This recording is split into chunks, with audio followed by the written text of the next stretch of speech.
कि postal ballets ये एक जानी मानी प्रक्रिया है कि चुनाव के परिणाम को एक तरफ से दूसरी तरफ ले जा सकती है।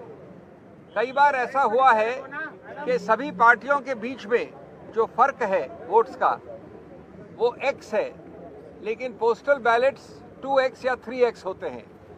यानी पोस्टल बैलेट्स निर्णायक सिद्ध होते हैं परिणाम के मामले में।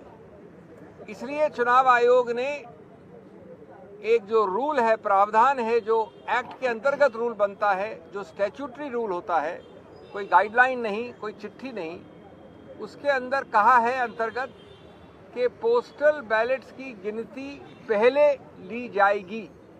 यानी ईवीएम की गिनती के पहले पोस्टल बैलेट्स की गिनती ली जाएगी। ये रूल 54A में लिखा है स्पष्ट रूप से।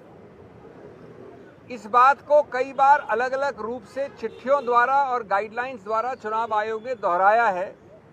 2019 में बड़े स्पष्ट रूप से कहा कि पहले आप पोस्टल बैलेट की गिनती शुरू करिए, उसके कुछ समय बाद आप ईवीएम की गिनती शुरू कर सकते हैं, लेकिन, और ये बहुत अहम बात है, आप ईवीएम की गिनती खत्म नहीं कर सकते या परिणाम का अंत नहीं कर सकते जब तक पोस्टल बैलेट का पूरा रिजल्ट गणना के बाद घोषित न हो जाए।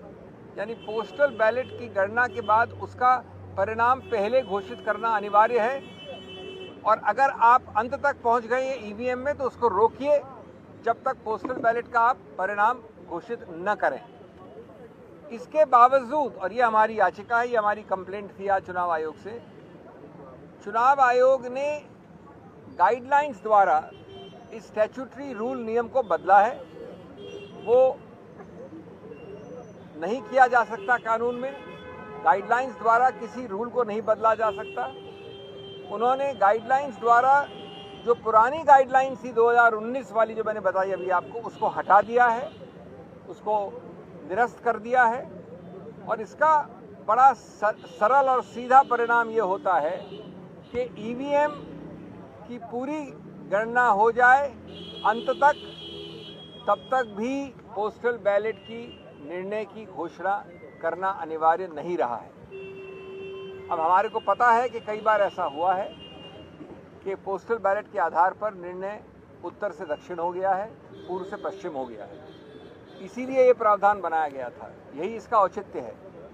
इसलिए ये अति आवश्यक है कि ए, आप कानून के अंतर्गत एक गाइडलाइन द्वारा नियम को नहीं बदल सकते। बी, पोस्टल बैलेट जो निर्णायक एक रोल प्ले करता है उसके लिए भी अनिवार्य है कि उसको पहले गिना जाए।